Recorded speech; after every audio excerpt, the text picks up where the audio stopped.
buenas noches. Muchísimas gracias por estar con nosotros en este búnker político. Le agradecemos, como siempre, la presencia y usted sabe perfectamente que este espacio de charla, de tertulia, dijo por ahí alguien de destapes, ¿verdad, Héctor? No, de repente. Bueno, es temporada de destapes. Pero no se vaya con la finta, no todo es eso. No todo es eso. También tenemos, por supuesto, el análisis de muchos temas importantes. Primero saludamos a las damas y saludamos a nuestra invitada esta noche. La doctora Fabiola Laniza Manón ha venido trabajando en esta administración federal, en un área muy sensible. La Comisión Nacional para Erradicar la violencia en contra de las mujeres ha sido el área que ella ha encabezado en este sexenio. Sin embargo, hablar de Fabiola Laniz no es solamente hablar de esta responsabilidad federal, sino también ha sido dirigente, la primera mujer dirigente de un partido político en su momento, un partido de izquierda, el PRD. Ha ocupado también espacios importantes en la administración pública, cuando estuvo también en la administración de Lázaro Cárdenas Batel, el antropólogo Lázaro Cárdenas Batel. Hoy la tenemos esta noche con nosotros y la saludamos. Querida, ¿cómo estás? Qué gusto, pues. Eso es bueno. Eso es bueno, ¿no? Qué gusto. Gracias por el espacio, por la oportunidad de la conversa con ustedes. Así es que con toda la apertura y sin mayor. Que conste, ¿eh? Lupita Santa Cruz, comadrita, ¿cómo estás? Con el gusto de coincidir en esta mesa y pues un gusto tener aquí a una secretaria federal michoacana además, que nos honres con tu presencia y poder dialogar contigo, Fabiola. Gracias. Querido doctor Tapia. Pues un gusto, como siempre, participar en esta mesa y el día de hoy también, pues vestidos de gala, sí, porque además es una conversación ya bastante gestionada. No, digas que... Se hacen de rogar, ¿eh? No, las agendas. Te hemos visto recorriendo todo el país y qué bueno que se da la oportunidad de que en esta ocasión estés aquí en Michoacán para poder abordar muchos temas que efectivamente, decía Laura, son muy sensibles para el país y la coyuntura, creo que lo amerita, pero además... lo demás lo iremos desarrollando. Querido Chucho Marcha, ¿cómo ves a estos muchachos? Pues yo no entiendo por qué temporada de destape si vienen 56 frentes fríos, deberíamos de estar tapaditos, pero ahorita platicamos. Buenas noches. Qué gusto saludarte, Chucho, como siempre. Oigan, le debemos un pastel a Chucho, porque hay que poner aquí a este del cumpleaños. ¿Cuántos cumpliste? 41, ¿no? ¿Te quedaste ahí? Desde que ocupo vocero, ya no puedo decir que tengo 46. ¿Tienes 42, Chucho? 45. ¿45? Así es. Yo pensé que eras más chamaco. Chiquillo, eres un chiquillo. En muchas cosas sí, pero mi acta de nacimiento constata que cumplí 45. No, sí, hay que hacerle su pastel a Chucho, muchachos. Por favor, compórtense, ¿no? Luego les digo sí, de cuál ya de todas pasteles quieren de Chucho Marcha. Gracias, Chucho. No, como siempre gracias, están. buenas noches. Maestra y doctora, porque bueno, luego se me andan equivocando yo los grados, pero bueno, no pasa nada, ¿verdad, Fabiola? Yo no me burla. Pasa Nací Fabiola y le voy a morir Fabiola. Sí. Eso de los títulos. Ese está, pero es muy está bueno, interesante. Está sabrosito, ¿no? Pero ¿Qué responsabilidad tienes en este momento ante un cambio coyuntural? Incluso yo lo quiero comenzar diciendo que hay un cambio coyuntural en la mirada que debemos de tener las mexicanas y los mexicanos ante una propuesta de esta que te ha tocado en esta responsabilidad de combatir y erradicar la violencia en contra de las mujeres. Has visto situaciones muy complicadas en estos 5 años, pero también se ve una luz al final del túnel cuando vemos también que hay una comprensión de, por lo menos en el ámbito público, de la participación de las mujeres, en todos los niveles, en el privado y en el público. Pero sí te pregunto, ¿cómo encuentras hoy esta Comisión Nacional que tú encabezas a tu llegada y después de 5 años en los que has estado trabajando? Híjoles, bueno, pues es el 5º año de gobierno, estamos, y en general en la administración que encabeza nuestro querido presidente Andrés Manuel López Obrador, estamos observando, digamos, una etapa de cierre de proyectos estratégicos, la conclusión del Tren Maya, la conclusión de Dos Bocas, la obra pública, sobre todo en la construcción de presas para garantizar el suministro de agua en todo el país, la consolidación de un estado de bienestar con digamos, con millones de personas que están todos los días siendo beneficiadas con los programas sociales que por derecho les corresponde. O sea, si hay una consolidación de ese estado de bienestar y de poner en el centro de la atención a quienes más lo necesitan. Entonces estamos en una etapa, digamos, de consolidación y de cierre, ¿no? de este primer piso de la cuarta transformación. Y en el caso de las mujeres también de la política integral para atender, prevenir, sancionar y erradicar la violencia en contra de las mujeres, también estamos, digamos, cerrando muy fuerte. Yo he comentado que a finales del 2023 el país va a contar con la red de servicios más importantes que haya existido en la historia del país para atender a las mujeres, para prevenir las violencias. Y un tema central que no compete solamente a la Comisión Nacional para Prevenir y Erradicar la Violencia en contra de las mujeres, sino al conjunto de políticas públicas que se han orientado hacia allá, es que están disminuyendo sustancialmente las muertes violentas de mujeres. Estamos cerrando, por ejemplo, en julio 2023 respecto a julio 2022, con 11% menos de feminicidios, que era un tema que nos dolía muchísimo y que nos emplazaba. Y en el caso de Michoacán, yo lo quiero poner, porque el año pasado hubo crisis. O sea, el año pasado, digo, yo hasta le dije a Alfonso, o sea, estás haciendo malas cosas porque te has colocado en tercer lugar de muertes, de feminicidios a nivel nacional constantemente durante todo el 2022. Morelia, la ciudad, una de las ciudades más peligrosas para las mujeres. Y algo hizo Alfonso que hizo bien, o sea, porque además nosotros estamos siempre colaborando con ellos, y ahora ha disminuido, se fue al lugar 48, 49. Entonces, sí he visto voluntad, y en Michoacán bajó 43.7% el número de muertes violentas de mujeres en este periodo. Entonces, bueno, aunque sea un caso, aunque sea una mujer asesinada, tenemos que seguir trabajando, pero sí hay elementos que hablan de un avance en esta política. ¿Qué se puede adjudicar o de ver esta disminución? Porque, bueno, de alguna manera tendría que replicarse, me parece, en otros lugares esta perspectiva, porque, bueno, si esta experiencia en Michoacán está arrojando números a la baja en cuanto al registro de este tipo de casos, ¿qué es lo que está pasando que está generando esta disminución? Son muchos factores. Uno que yo considero que es más de fondo es de lo que ha planteado el presidente desde el principio. De lo que se trata es de primero reconocer que existe un fenómeno de violencia en contra de las mujeres, que no se maquillan las cifras, que fue, digamos, la premisa con la que arrancó la administración, y después atender las causas que generan la violencia. Porque la violencia en contra de las mujeres no distingue condición socioeconómica, raza, no distingue eso, pero sí se concentra mucho más en las mujeres que tienen menos posibilidades de salir adelante, las más vulneradas, las más pobres. Y si tú observas, y eso, digamos, puede ser algo, una reflexión personal, en esta atención, en esta visión de atender las causas, nosotros vemos, por ejemplo, los últimos datos de la Encuesta Nacional de Ocupación y Empleo.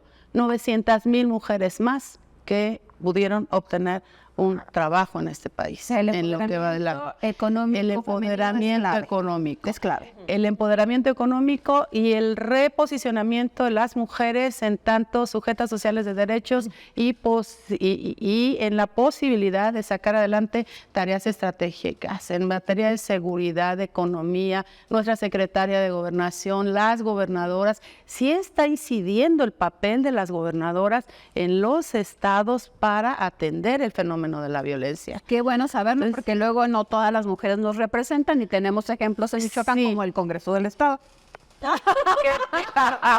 Lo dice Laura, ¿verdad, Laura? ¿Cómo me fundas? Yo creo que hace falta también que muchas mujeres tengan esto que está. Sí, no, ese perfil, esa educación y cultura, ¿no? No todas las mujeres tienen esta lucha feminista, algunas conservan más una educación más religiosa. En Michoacán todavía hay muchas familias religiosas. Pero yo te quiero preguntar otra cosa después de incomodarte. No, te voy a decir una cosa, si me permites, aquí voy a meter un poco de ruido. Estoy totalmente de acuerdo con Lupita. O sea, el hecho de ser mujer no es garantía. Claro. Es mujer con programa, mujer con proyecto. ¿Qué proyecto estás representando? Sí. Porque hay mujeres en el planeta que no nos han representado. Margaret Thatcher fue primera ministra y a mí no me representó. ¿Por qué? Porque no es Era más machista. en automático. que los No es en automático, es programa, mujer y programa. Sí, claro, por supuesto. No, Quizá. bueno, ella representa el ala conservadora de este país, representa el clasismo, representa el racismo, la discriminación, la corrupción del pasado. De hecho, esa es la opinión que yo El tengo. comentario nos lleva a reflexionar respecto a los perfiles que están ahorita en boga. Hablando de eso. Pero vamos a la pausa y regresamos con Lupita que tiene pregunta. No hace más. Pues sí, te interrumpo.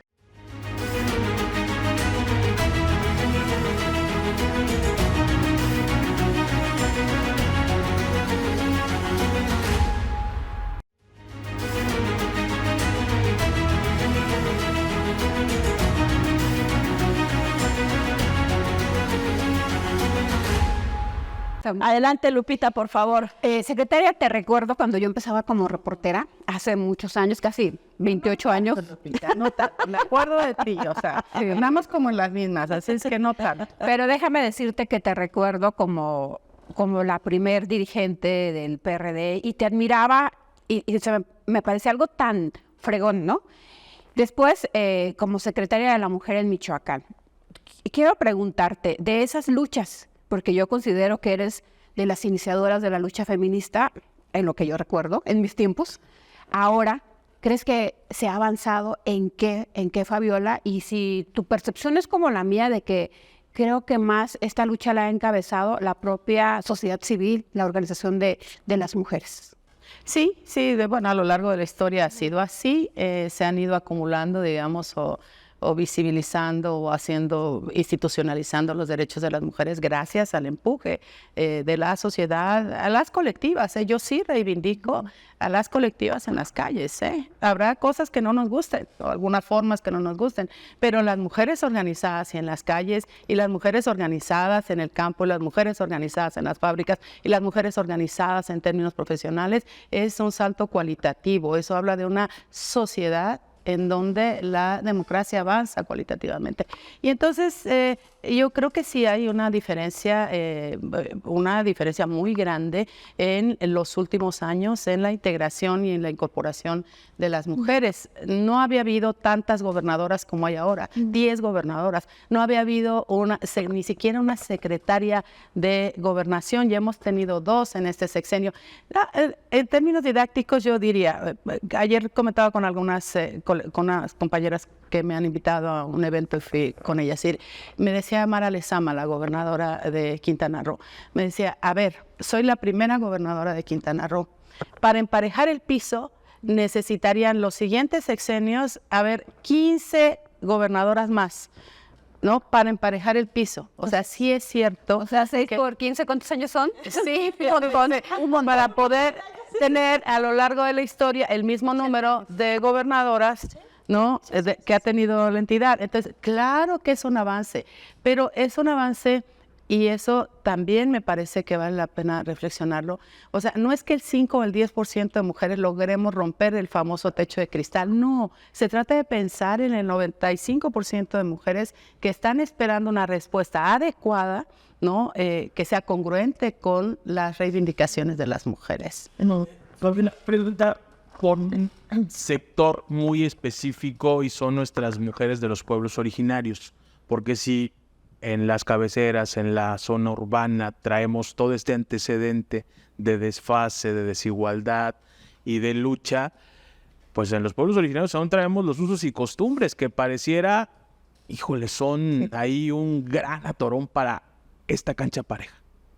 Sí, pueblos originarios y también, que es algo muy importante que ha sucedido en los últimos años, el reconocimiento de la existencia de comunidades afromexicanas, que se reivindican como tal, que se reconocen como tal, pero que además el Estado lo asume como un tema, digamos, de recuperación de la herencia histórica, cultural que representan. Esto se da sobre todo en las colindancias Guerrero, Oaxaca, Coahuila y esta zona en donde hay una población importante negra afromexicanas reivindicadas como tal. Y entonces la perspectiva de género, la atención a las mujeres tiene que ser integral, interseccional, como decimos nosotras, reconociendo esta diversidad que hay. Ahora, hay en términos concretos, yo diría, hay usos y costumbres que afectan la vida de las mujeres, y lo acabamos de ver el año pasado, lo hablamos mucho con la gobernadora Evelyn Salgado, porque en la montaña de Guerrero, los matrimonios infantiles, la venta de niños, todo, era un fenómeno de veras así como normalizado. Y entonces se modificó, a propósito de una recomendación de la alerta de violencia de género, se modificó el Código Penal del Estado para convertir en delito esa práctica que era de usos y costumbres. Entonces, no puedes vender a una niña, no puedes explotar sexualmente a una niña, no puedes casar a una niña. Y entonces sí es poco a poco, pero lo primero que hay que hacer es reconocer que hay un problema, que hay ese fenómeno.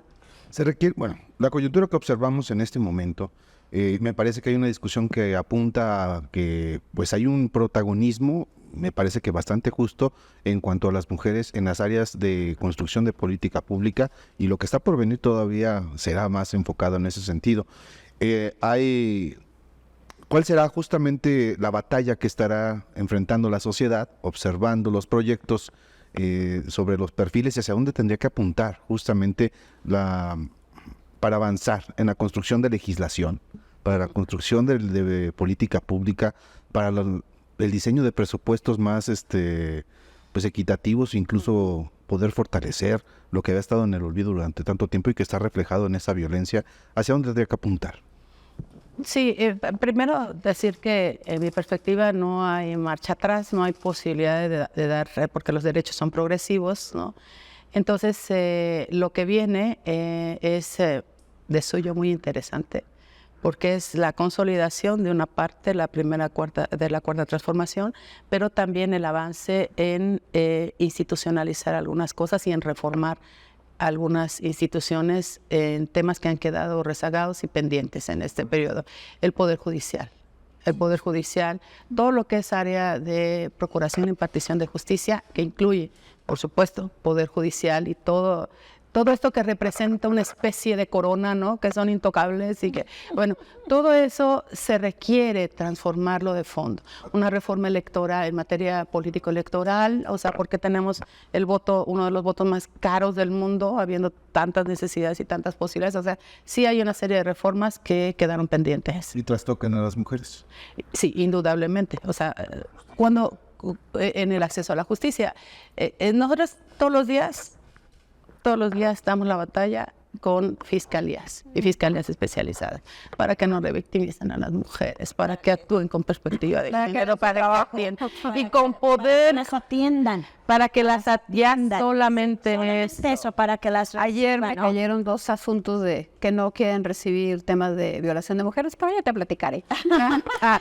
Pero acceso todos los días. Acceso a la justicia es un tema centralísimo, y reforma al Poder Judicial en materia familiar, por ejemplo. Hay un gran tema que tiene que ver con guardia y custodia, pensión alimenticia, carpetas rezagadas de años, pensión alimenticia. Eso se tendría que lograr en una gran reforma. Es que de pronto, Fabiola, se ve como un asunto de un pleito, ¿no? De un pleito, y ya cuando empiezas a rascarle, dices, no se trata solamente de los ministros, sino también yo creo que eso que deseamos, ¿no? Cuando llegas tú a pedir que te atiendan, a pedir justicia, está el tema de la pensión alimenticia, Una de las sentencias. Claro, También. No. Secretaría, en Michoacán tenemos todavía 14 municipios con alerta de género. Preguntarte, ¿es una política pública fallida las alertas de género? Pues desde que estamos en la CONAVIM relanzamos las alertas de violencia de género, establecimos un convenio con la generosidad del entonces CONACYT, con la doctora Álvarez Bulla, y fortalecimos el trabajo de las alertas de violencia de género, de tal suerte que hoy tenemos ya 15 publicaciones de igual número de estados en donde se han dictaminado, se han emitido recomendaciones, se le ha dado el seguimiento. Este avance que hemos visto en la disminución de algunos delitos también tiene que ver con la contribución de las alertas, porque la alerta de violencia de género se decreta para un territorio específico cuando está reconocido que hay la violencia feminicida, está imparable. Y entonces le decimos al gobierno del estado y al gobierno municipal, mira, te toca garantizar que policía de género funciona, atender adecuadamente, y eso está funcionando mucho mejor. Incluso hay un número importante de municipios en donde ya estamos en condiciones de levantar la alerta de violencia de género. Acá lo estamos revisando, probablemente es Aguayo, acabo de estar allá evaluando precisamente la alerta. Voy a estar en Zitácuaro, en Marabatío y en Ciudad Hidalgo, que es probable también que se pueda. Lázaro Cárdenas, tengo muchas dificultades porque no avanza la implementación de la alerta Morelia quería salir y Morelia ha avanzado muchísimo. Han construido un entramado institucional muy importante, le han inyectado recursos, pero no creo que estén en condiciones de salir todavía de la alerta de violencia de género. Entonces, estoy haciendo ese análisis en el país, no solamente en Michoacán. También habrá quienes necesiten entrar, Sí, ¿no? sí, también sí. También la realidad es Sí. que cada una de las regiones se va moviendo además, porque esto Exacto. finalmente hoy día mejora aquí, pero se nos descompone acá. Y es un trabajo constante que además se tiene que ir midiendo, porque sí nos decretaron esa alerta hace ya varios años, pero ¿y luego? 2016. ¿Y luego qué siguió? Pues no siguió nada, ¿no? Es a lo que me refiero. Claro. Incluso el año pasado estuvimos a punto de decretar la alerta en Jacona, porque esta región, digamos, que vivió momentos muy complicados, pero mejoró. Y un ejemplo, en San Luis acabamos de revisar hace como 2 semanas la alerta, son 8 en San Luis Potosí, son 8 municipios decretados en alerta. Cuando hacemos la revisión encontramos que en 4 de esos municipios en los últimos 3 años no ha habido un solo feminicidio. Entonces decimos, bueno, y además han fortalecido lo que es, por ejemplo, el delito de violación simple y equiparada en niveles muy bajos respecto a lo nacional y lo estatal. Entonces vamos a levantar la alerta en esos 4 municipios y a emitir recomendaciones para San Luis capital, que es donde todavía hay algunas dificultades. Lo mismo aplica para todo el país.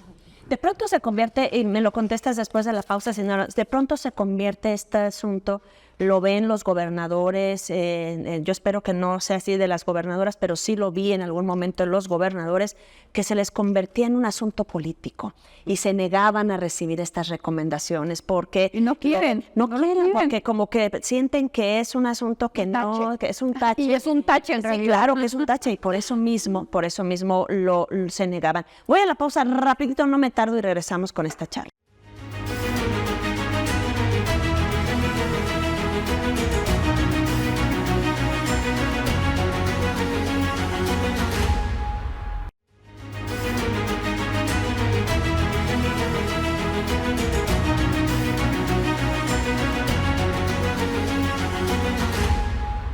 Está tan apasionada, no, bueno, es que está buenísimo, ¿no? Está muy, les digo que hay que grabar también. No sé cómo no le se la pasa muy bien.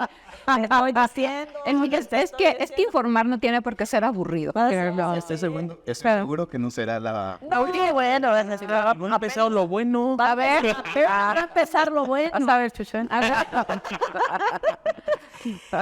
Dale marcha. A ver. Tú Ahora, le preguntaba que sí, de pronto los gobernadores, los presidentes municipales se lo toman como agravio, ¿no? No, cuando esa ha sido una lucha diaria, me imagino, Fabiola, en la CONAVIM y desde no, que no me toquen ahí, es que, y decían algunas de las grupos feministas que yo conozco, decía, bueno, para llegar a una alcaldía, ¿dónde está la titular de temas de mujeres? No tenían ni escritorio, no tienen una computadora, o sea, ha sido un cuesta arriba tremendo, ¿no? Sí, Fabiola? pero hay un esfuerzo, hay un reconocimiento ahora de que no es un castigo, sino una oportunidad. En la Ciudad de México, por ejemplo, siendo jefa de gobierno, la doctora Sheinbaum, ella misma decretó la alerta de violencia de género, ni siquiera se la decretamos desde la Secretaría de Gobernación, ella la decretó, instaló un equipo especial encabezado por la fiscal Ernestina Godoy, la fiscala que es extraordinaria, por en su momento Harfuch, ella misma y todo el ejecutivo, y bajaron en 50% las muertes violentas de mujeres. Multiplicaron la atención en las lunas, que son espacios de prevención en las colonias más pobres. Hicieron una serie de medidas de cero impunidad. Y entonces hay un feminicidio, un detenido, y han estado atendiendo lo pasado. El Poder Judicial también con el magistrado Guerra, que es extraordinario. O sea, también hay, yo le decía al magistrado Guerra en la Ciudad de México, usted es como un garbanzo de a libra, o sea, realmente, porque el Poder Judicial también cuando se lo propone pueden hacer cosas buenas. Los mecanismos de este tipo permiten acceder también, ya una vez que se declaran, a otro tipo de recursos, ¿no? Pues es decir, evidentemente una declaración de este tipo obliga a todas las instituciones involucradas a formar parte de la construcción de una estrategia, pero además también se podría acceder a recursos extraordinarios para poder alimentar estas estrategias. Sí, Se supone, ¿no? Que eran alerta para eso. Sí, hay recursos federales para eso. Y acá sucede algo muy bueno en Michoacán. Me encantó ver que del Fortapaz destinaron recursos para los municipios decretados en alerta. Esa es una medida extraordinaria. Ojalá todos los estados hicieran eso. Me parece muy bueno. 7 años. Y desde 7 años. Y desde el gobierno federal sí hay una transferencia de recursos a los estados decretados en alerta. Yo me he concentrado mucho en la contratación de personal, o sea, no nosotras, sino las entidades, personal que tiene las carpetas, el rezago en carpetas de investigación, que acompaña a las víctimas, porque una mujer que es víctima de un delito, o sea, ya fue el delito. O sea, ya le sucedió la desgracia. Y todavía contrata una abogada que te anda timando, o no todas las abogadas, pero habrá abogados timando a las mujeres, gastando lo que no tienen. Entonces, la contratación y el apoyo con servicios profesionales ha sido... Ahí está la oportunidad para estados y municipios. Exacto, justo. Y hablando en el tenor de las oportunidades, bueno, también una oportunidad de que sepan, conozcan, aprendan, que la omisión también se castiga, Fabiola, porque luego sí es bien como decir, no, pues aquí no tenemos ni ventanilla para atender en una primera instancia municipal a las mujeres. A ver, hay responsabilidades. Hay responsabilidades que están en los códigos penales. Y bueno, y una responsabilidad, bueno, de diferente magnitud, es lo que sucedió con lo acaban de liberar al fiscal de Morelos, pero hubo omisión, hubo ocultamiento de información, hubo una serie de cosas. Entonces, bueno, pues lo liberaron porque tiene hartas influencias en Poder Judicial, pero en realidad sí hubo omisión. O sea, ese es un ejemplo, digamos, de la omisión, del ocultamiento de información, de una serie de cosas. En el caso de Michoacán hubo recientemente una reforma en ese sentido, ¿no? Para castigar las omisiones por parte de cualquier funcionario, de cualquier servidor público que no esté atendiendo bien cualquier carpeta de violencia contra las mujeres, ¿no? Pues sí hay, y yo sinceramente creo que hace falta un poco de acelere ahí en el Congreso. Sí, Que a veces hay un elefante reumático que no haga. Yo he platicado con algunas diputadas. Hoy voy a ir a un informe de uno de los diputados, pero sí hay temas pendientes en agenda porque que uno lo ve desde la perspectiva nacional. Cómo va así aceleradamente avanzándose en cosas, por ejemplo, la violencia digital, el reconocimiento de la violencia digital, de la violencia vicaria, la 3x3, la tentativa de feminicidio, o sea, una serie de reformas. El aborto en Michoacán. No, la despenalización. No es opción decir que no, señoras y señores congresistas, eso llegó para quedarse, tarde o temprano lo van a tener que hacer. Claro. Entonces, ¿para qué quedarse atrás? Pues no quieren ellos quedar mal, ¿no? Con quienes los postularon. Secretaria, está comprobado y confirmado también que en situaciones o en regiones donde hay situaciones de conflictos bélicos, como algunas en Michoacán, pues las que salen más violentadas todavía son las mujeres, porque muchas veces se convierten en la moneda de cambio entre los grupos delictivos. Preguntarte desde la Secretaría que tú diriges, ¿qué han hecho para apoyar a las mujeres de Michoacán que se han visto en situación de víctimas de estas condiciones? Sí hay una tendencia en general, no solamente en Michoacán, a donde hay mayor conflicto, conflicto armado interno, Sí, digamos, claro. disputa por los territorios y todo esto que conocemos y que vivimos, sí son más vulneradas las mujeres, sí están en mayor riesgo de desaparición, sí están en mayor riesgo de violencia feminicida. Y nosotros pues estamos ahí muy al pendiente, en Michoacán, Guanajuato, por ejemplo, Zacatecas, en Jalisco hemos encontrado casos muy delicados. Y entonces, bueno, pues es reforzar la seguridad. O sea, me parece que ahí hay una estrategia de las mesas de paz, de coordinación de paz que encabeza la secretaria de Seguridad, Rosa Isela Rodríguez, donde todos los días se aborda también en esas mesas los delitos que afectan a las mujeres en esas zonas de conflicto. ¿Cuáles son estos delitos, secretario? No, pues hay sobre todo desaparición y hay tentativa de feminicidio mucho. Hay mujeres que hemos tenido que atender porque están en un éxodo permanente. Violación, sí. Y sobre todo me parece que elevados niveles de impunidad. Sobre todo, ¿no?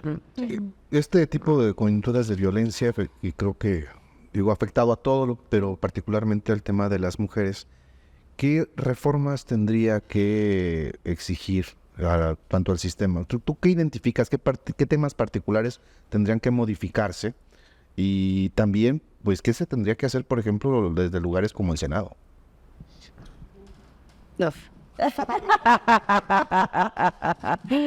Vamos a ir, no hay pausa ahorita, no hay pausa. Me da mucha risa. El Senado, o sea, va a decir. Yo estoy preguntando por reformas. Hablando de las oportunidades Yo estoy hablando de que hay para atender todos estos temas. Se necesita 2/3 partes en Senado y en Cámara de Diputadas y Diputados para poder alcanzar estas reformas de gran calado. Hacer una reforma en Poder Judicial no es un asunto sencillo, no es algo que se pueda hacer por mayoría simple, se requieren 2/3 partes, incluso para someter a escrutinio público y a una consulta popular o incluso a una votación armada de alguna manera, la elección de las y los ministros de la Corte. Creo que eso sería, y por supuesto, perspectiva de género. El Poder Judicial en general sí ha avanzado mucho en lo que tiene que ver con esta idea de juzgar con perspectiva de género, tiene un protocolo hermoso, hay capacitaciones permanentemente, pero pues del dicho al hecho hay mucho trecho. Entonces sí hace falta reformas de gran calado en eso, Poder Judicial, y también en Procuración y Impartición de Justicia. O sea, hay que darle una verdadera sacudida, removida a esa estructura que está integrada desde la parte más baja, desde lo que son las agencias del Ministerio Público, o sea, sí se requiere porque si tenemos, digamos, como premisa o como aspiración la Procuración y Impartición de Justicia con perspectiva de género, hay que hacer estas reformas y también la reforma en materia político-electoral, decía. O sea, no es posible tener tantos instrumentos o tantas instituciones dedicadas nada más a que funcione el proceso electoral. Tienes un INE, tienes un Tribunal Electoral del Poder Judicial, si hubiera un avance en términos democráticos, que hubiera confianza y que pudieras ir con la certeza de que lo que manifiestes en las urnas se va a respetar y entonces no tendría razón de hacer eso. Incluso podríamos llegar al voto electrónico y dejarnos de tanto gasto. O sea, creo que esa es parte de las reformas que se tendrían que hacer en eso. Voy a la pausa y regreso para preguntarle también a Fabiola Alaniz sobre hoy México va a tener a la primer mujer presidenta de la República. Y quien está, yo no es que esté diciendo solo ¿Quién va a ser? ¿Quién va a ser? Pero hay dos candidatos. Pero yo sí te puedo decir. Ya sé, pero me lo dices después de la pausa. Pero todo parece indicar.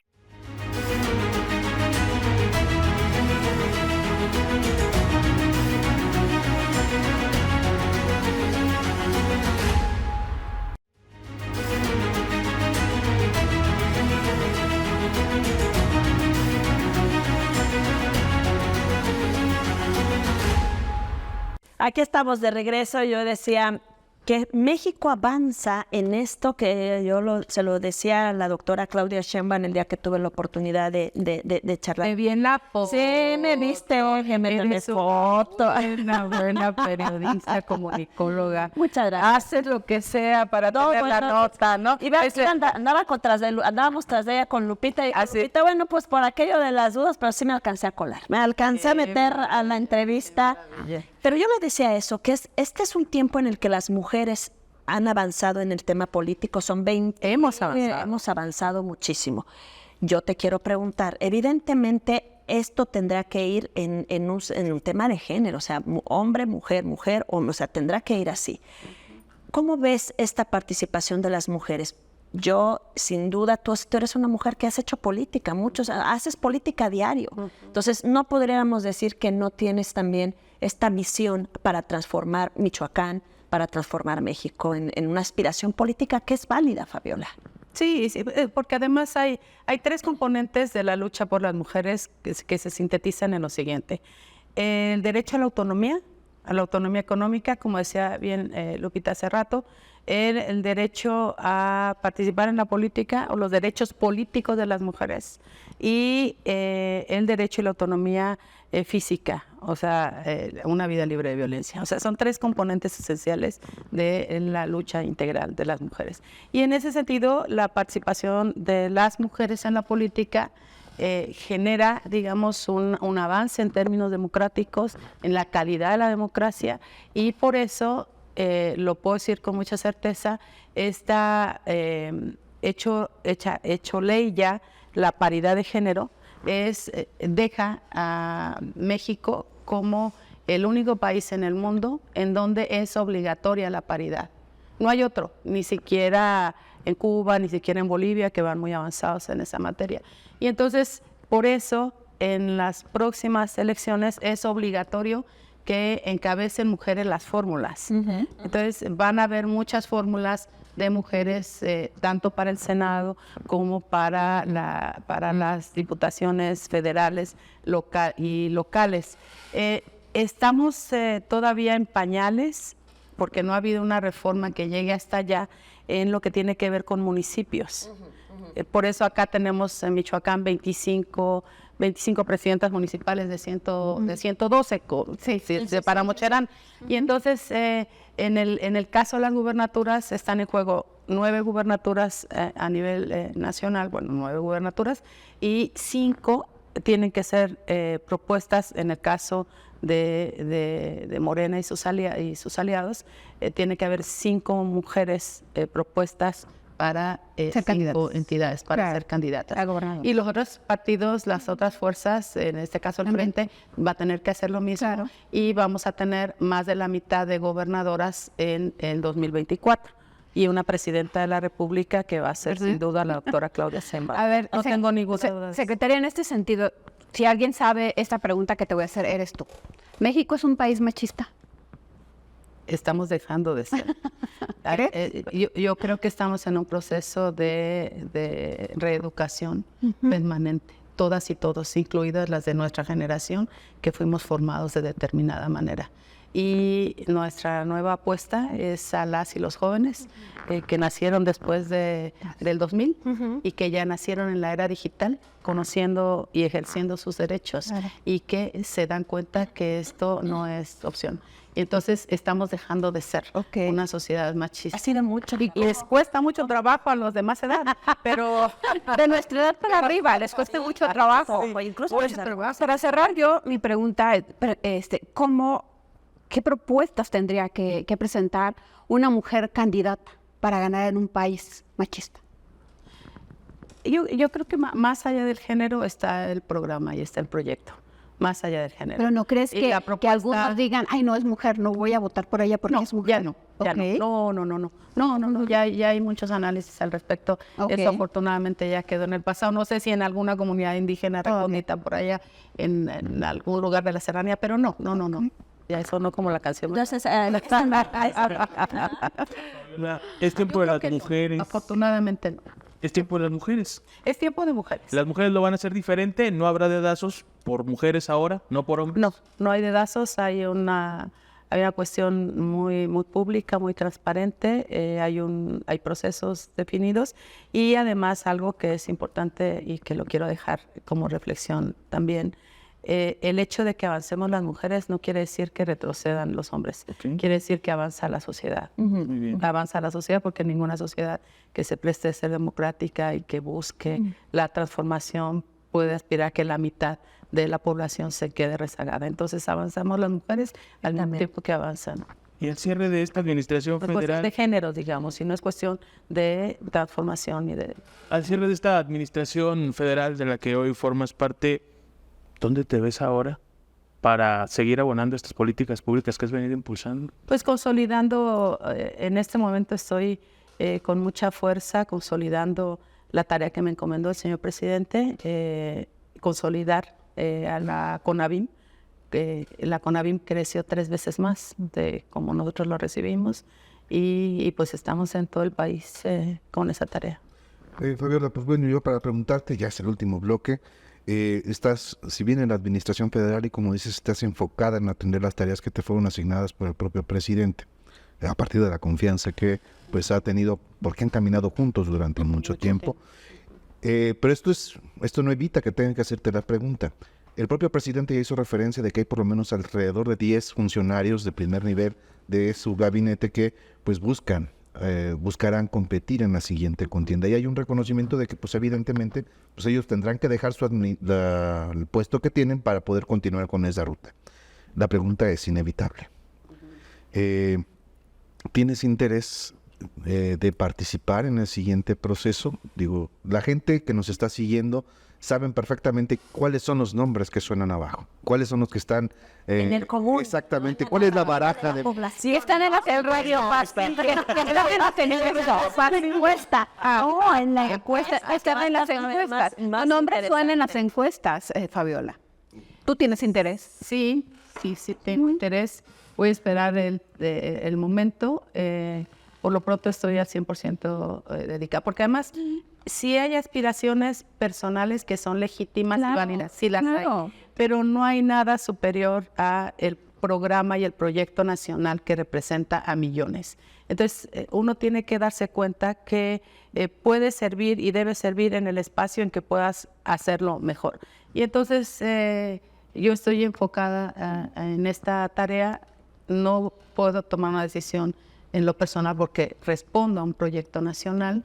Sí sé que estoy en las encuestas, pero voy a esperar el momento que ha fijado el propio presidente de la República.